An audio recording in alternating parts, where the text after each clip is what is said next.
Look, getting clients has completely changed in 2026.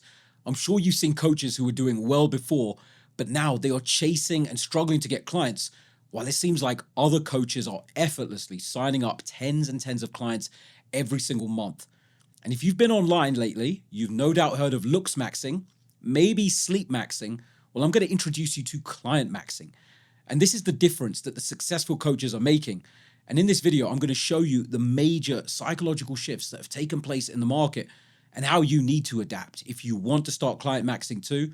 And I'm also going to show you how to do it using what we call the social flywheel. But before we get into that, we need to start with a premise. We need to acknowledge something for any of this to make sense. We need to acknowledge that the golden age is over, okay, of coaching and consulting. I remember when I started my coaching business back in January of 2021, that was the golden age from about 2019 to 2021, 22, maybe into 2023, where you could just post something. You could post some generic value, 3 tips, something you heard somewhere, and just give a little caption. Tell people to DM you a keyword. Talk to them in the messenger. You know the drill. The current situation, the desired situation, the challenges. Book them in for a call. Get them to show up on the call and buy and pay you thousands of dollars. That's all over, guys. Those days are done. The psychological premise still works, but the problem is everybody's done it now. So everybody is used to it. And so when I implemented this in my business in 2021, I went from $0 to $100,000 a month in just 8 months' time. But since then, I've noticed a change and I've adapted. I noticed that later on, people weren't really buying as easily. Have you noticed that as well?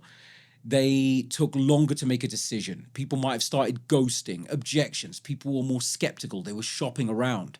So if you've struggled with objections, I need to think about, or any of these things, I've completely eliminated it from my business and my client's business using client maxing. And I'm going to show you how to do it as well. And there's 3 key problems, right? The first problem is that there's more competition.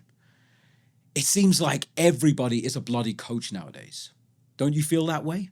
Somebody's lost 5 pounds. All of a sudden, they're a health coach or a weight loss coach. Somebody's made $1,000 online. All of a sudden, they're a business coach, or they're teaching you to make $1,000 online. It's absolute madness. And with all this increased competition of coaches, they're all doing the same thing. They're all doing the same written content. They're all doing the same reels.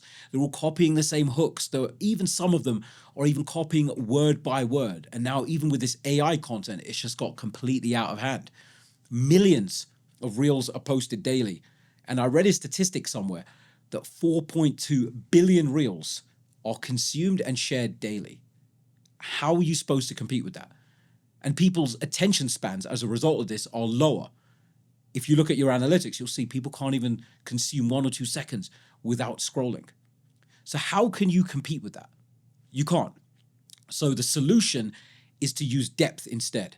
So instead of getting 100,000 people to go like a 1 out of 10 depth, why not get 1,000 people to go a 10 out of 10 depth? That's what we do. And we do this using what I call the social flywheel. It's a combination of long form content, short form content, and written content or emails. So long form content is like this YouTube video or podcast. I think YouTube is honestly the best platform for that. Short form is reels or YouTube shorts, some kind of short form clips. And then the email or written content, Facebook, LinkedIn, I would say use email and use one of those maybe to supplement it. And with the social flywheel, everything connects. So the long form content is getting people to build trust and time on brand with you. The short form content is building awareness and attention, and the email content is bypassing algorithms and getting right to them. This is building that time on brand, and each of these is connected to each other. So the long form feeds the short form feeds the long form, the email feeds the long form, and you see how that goes. And so with this, that is how you're going to build that depth and time on brand. But it's not enough if you're just sharing the same generic rubbish as everyone else. You need unique ideas. Why would somebody listen to you over everybody else out there in AI? It's because of your unique ideas. And so you have these ideas from things that you've actually tested in the marketplace, and you build these into a unique mechanism. Yes, it doesn't have to be 100% absolute unique, but the way you package and position it should be. So you have this social flywheel, you have unique ideas, you have a unique mechanism, a real unique mechanism, not one of these fake ones, and assets that work for you. So those could be marketing assets, it could be a VSL, it could be client case studies, breakdowns of how things work. And what does that do? That pre-sells people. Because you can't compete, as I showed you before, on volume alone. But when you do this, all those people fighting for those little views and volume, they can't compete with you doing this. And so when I started doing this, people would consume my short form content, come into my long form content, spend time on brand, spend hours with me, actually get to know me and my methodologies and ideologies. Then they would come into email, they would consume marketing assets. And you know what happened? They would show up either on calls or in the DMs, completely qualified. And in the case on calls, they would treat me like a celebrity. It was like, oh my God, you're okay. Like, yes, I know, right? And they would show up card in hand, ready to buy. And by the way, if you need help installing this kind of thing into your business and getting more inbound high ticket clients and adding an extra 20 to 100K a month, we give our clients the exact tools to do all of this and automate it. Links in the description if you're interested. The second problem is that trust is at an all-time low. And yes, I know this is going to sound like a broken record. If you've been in the coaching space for a while, you've no doubt heard coaches yelling, trust recession, trust, trust. And it's kind of true, but it's a little bit blown out of proportion. So let me share how that actually works. The truth is, yes, people don't trust as much now. Their trust has been eroded. They shop around, they're doing research, people are more skeptical. And I personally don't mind this. I would rather somebody be skeptical and shop around for months before coming to me than come to me and be skeptical at that point. And so what this has done is it's made the sales cycles longer. And it logically makes sense because of that golden age we had before. They say marketers ruin everything. Well, at that point, most people hadn't really invested in high ticket. There was a bunch of what I call high ticket virgins in the market. Love those people. But there are no high ticket virgins anymore. In B2B, everybody's invested in a high ticket business coaching program. And even in B2C, if you haven't invested in one, you know somebody who has a health coach or a fitness coach or a relationship coach or a speaking coach, something like that. And so people have been burned. There's a small percent of the market who delivered great results and a massive overwhelming majority who just burned people or didn't deliver on what they've been entrusted to do. So the solution now is deliver proof. And you want to do this by building trust in your behavior and trust that you can actually solve the problem for your clients and your potential clients.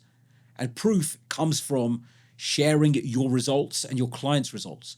Anybody can sit here and just say something. That's not proof. Anybody can read something online or watch a video and regurgitate it. It's like me going out, and pulling out a Honda key and saying, oh, but my Lamborghini's parked at home. Where's the proof? The proof is going to be your results. Have you done what you say you can do? Because if you can't develop your own transformation, why would somebody trust you to create theirs? Then a step above that, after your results, is sharing client results as well. Actually share their case studies, share where they were, where they are now, what changed for them, not just the numbers, but what changed emotionally, psychologically, the mindset, what did they do differently? Share those in your results and your clients' results, not just we got this, how did you do it? And if you don't just want to constantly be spamming your results and your client results and you need something else to share, share behind the scenes, share what you're doing that is actually producing results. So results is one way to build trust, but also in addition to that is trust in you as a person. And that is created through consistency and exposure. I like to say that consistency and exposure compounds 1% every time people see you. It's actually pretty exponential. But let's say they see a long form content, a video, a story, a reel, an email, an ad, anything they see of you is another touch point, another touch point, another touch point that gets them 1% closer to buying each time. It compounds exponentially for you, but also against you. So if you disappear, guess what happens? People lose trust and that works against you. And you've probably heard me talk about the 7-11-4 rule. People need to consume 7 hours of content over 11 touch points in 4 different locations to feel comfortable transacting with you. I don't know if that's the actual number, but I would guess it's even a lot higher than that now. Let's take Hormozy for an example. I'm sure when people transact with him, they've seen thousands of touch points. So I'm not saying you need to do that crazy volume, but the more the better. So do that, be consistent. Remember your exposure compounds. And then in addition to building trust, I just like to be transparent. I say don't hide things. Nobody wants to be bait and switched. Nobody wants to be bamboozled and just have the wool pulled over their eyes. And that's what people tell me they really appreciate about my business and my brand is the transparency. And I didn't make this up. I just looked around at how I like to buy. I don't like companies hiding things. I don't like companies saying, oh, well, just book a call and, we'll share the details on the call. That's not how I like to buy. And I look at real big brands like Porsche or Rolex. They don't hide things. They don't need to create fake scarcity and fake urgency and hide the prices. So you want to think about, how do you want to do business? And especially in this day and age, it's when people zig, you need to zag. So how do you want to build your business? Do you want to have to remember slick lines every time someone comes on a call? Or do you just want to be able to put things out there, build trust, and let the right people buy? I prefer that way. And the third problem is that nobody gives a shit about information anymore. Information is officially dead. Yes, AI killed it partially, but even before that, people could go on Google, they could go on YouTube, they could listen to podcasts, read blogs, newsletters. There's all these places for people to find the information. And there's good information, there's bad information, all the information is out there. And so the information alone is not enough for people to take action. Most people don't even follow it. And even if they do, like I said, a lot of it is bad as well. So how are you going to demonstrate that yours is the good information? And that there is the solution, is demonstrate. Demonstrations. Show them. Actually demonstrate it working.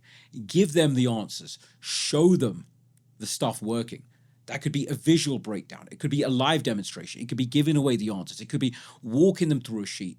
If you're sharing, let's say in business coaching, you could share the emails that are working. You could show the emails and walk people through.